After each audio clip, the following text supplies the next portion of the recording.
തുർക്കിഷിൻ്റെ ഒക്കെ ബാർബിക്യൂ കഴിക്കാത്തവർ കഴിക്കണം മക്കളെ. ഒരു യൂണീക്ക് ടേസ്റ്റാണ് ഇവരെ ബാർബിക്യൂ.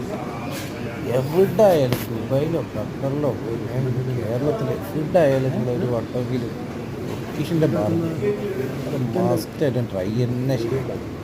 കാരണം ഇവരെ മസാല എന്ന് പറയുന്നത് ഒരു രക്ഷയില്ലാത്ത മസാല. നമ്മളെപ്പോലെ ഒരുപാട് മുളക് പൊടി മല്ലിപ്പൊടി അങ്ങനത്തെ ഒന്നും ഇല്ല. കുറച്ച് സ്പൈസസ് മാത്രം ഇട്ടിട്ടുള്ളൊരു മസാല കഴിക്കും. ഒരു രക്ഷയില്ലാത്ത ഐറ്റം. ഞാനെൻ്റെ പല വീഡിയോയിലും ഇവരെ ഫുഡ് കാണിച്ചിട്ടുണ്ട്. ഇത് കാണുന്നതാണ് അപ്പറ്റൈസർ. ചിക്കൻ്റെ പീസ് അപ്പറ്റൈസറിൽ അങ്ങോട്ട് ഡിപ്പ് ചെയ്തിട്ട് അതൊരു എടുക്കാണ്ടല്ലോ. രക്ഷയില്ല മക്കളെ. ഇറുമാനി സാധനം എന്ന് പറഞ്ഞാൽ ഇതാണ് കിട്ടുന്ന സാധനം. ചിക്കൻ ഇത്രയും നല്ല വൃത്തിയിൽ അവർ നമുക്ക് പ്രിപ്പയർ ചെയ്ത് തരുന്നുണ്ട്. അത്രയും ടേസ്റ്റാണ്.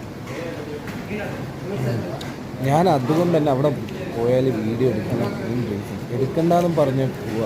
പക്ഷെ അവർ ഈ പ്രസൻറ്റേഷനും ഈ ഫുഡും കാണുന്നുണ്ട്, അറിയാണ്ട് എടുത്തു പോകും. ഇത് കണ്ടില്ല അപ്പറ്റൈസർ. ഇത് 22 റിയാലാണ്. സാധാരണ നമ്മൾ 12 റിയാലിൻ്റെ 2 ഓർഡർ ചെയ്തു. ഇതാണ് നമ്മൾ 22 റിയാലിൻ്റെ ഒരെണ്ണം മാത്രം ഓർഡർ ചെയ്തത്. ഇത് നമ്മൾ 4 ആൾക്ക് നല്ല റാത്തായിട്ട് കഴിക്കാൻ പറ്റും. പിന്നെ ഹാഫ് ബാർബിക്യൂ വെച്ച് 4 ഓർഡർ ചെയ്തു.